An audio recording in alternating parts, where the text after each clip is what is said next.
अच्छा, आपकी love marriage हुई थी?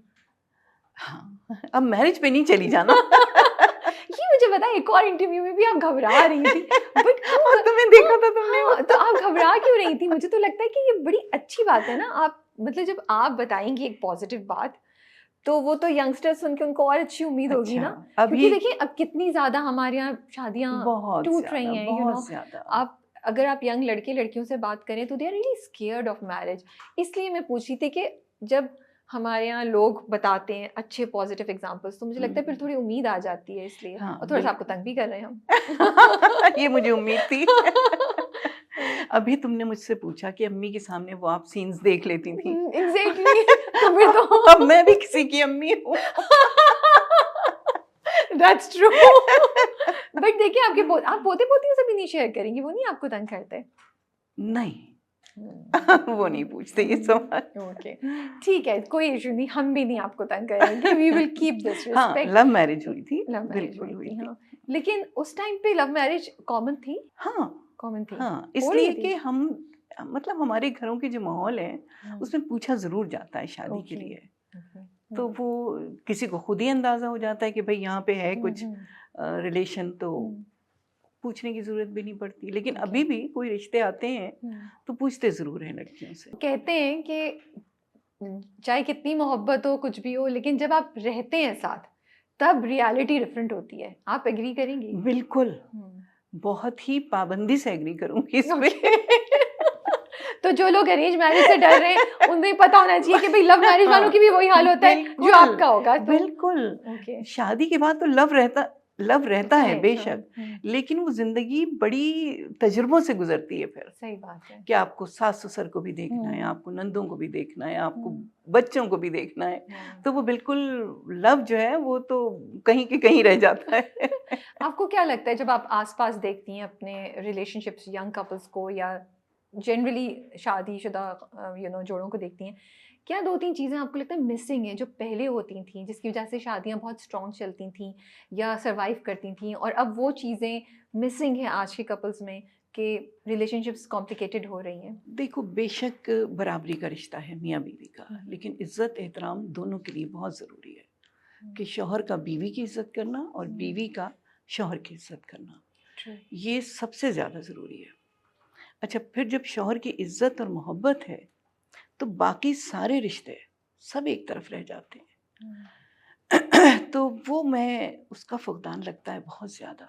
रिस्पेक्ट नहीं है आपको लगता रिस्पेक्ट है? नहीं, मतलब बहुत बराबरी से चलना चाहते हैं दोनों, हुँ, हुँ, कि अगर हमने ये किया है तो इसको भी ये करना चाहिए। ओके, ये नहीं, उसको जिसकी ज़रूरत है उसको करना चाहिए। हुँ। दोनों बराबरी से चलना चाहिए इज़्ज़त के साथ। तो अगर आप याद करती हैं टाइम को और अपनी ज़िंदगी को भी देखती हैं, अपने आस-पास भी देखती हैं, लड़कियाँ आजकल बहुत इंडिपेंडेंस की तरफ जा रही हैं। ये बहुत है कि हमें ये करना है, वो करना है, व्हिच इज़ गुड ऑल्सो, लेकिन बीच में कहाँ चूक हो गई कि वो जो बैलेंस रखना है रिस्पेक्ट और इंडिपेंडेंस में, वो शायद थोड़ा-सा मिसिंग कहीं-कहीं हमें नज़र आ जाता है कि अपनी इंडिपेंडेंस में, खुद मुख्तारी में कभी-कभी कुछ जगह पे वो लाइन क्रॉस हो जाती है रिस्पेक्ट की, एहतराम की या एक रख-रखाव की।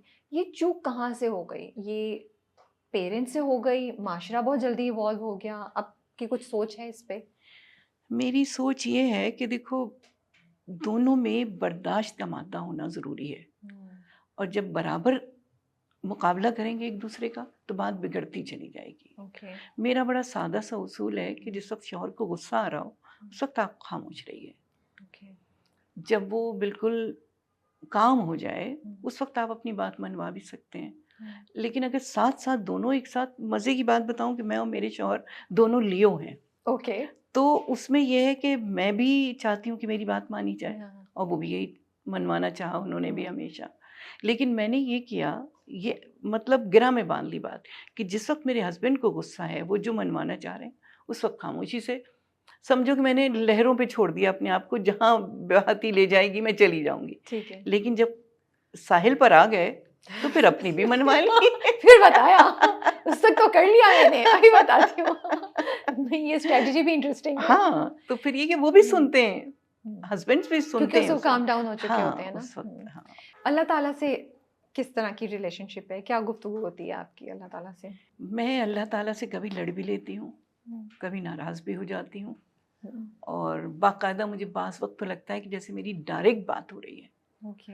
वो इतनी लम्हों में पूरी होती है कि बाज़ वक़्त ऐसा लगता है कि बिल्कुल मेरे सामने। अच्छा, एक बात बताऊँ, सबके लिए है ये, तुम सबके लिए, कि जब नमाज़ में पढ़ती हूँ, मेरे मियाँ की आदत है कि वो लाइट खोल के पढ़ते हैं ओके। और मैं पढ़ती हूँ लाइट बंद करके, एक हल्की सी रोशनी बाहर की जैसे आ रही है। तो मैं अपने मियाँ से यही कहती हूँ कि जब लाइट खोल के पढ़ते हैं तो ऐसा लगता है कि आपको सब देख रहे हैं, और जब लाइट बंद करके पढ़ते हैं तो लगता है कि हम खुदा को देख रहे हैं।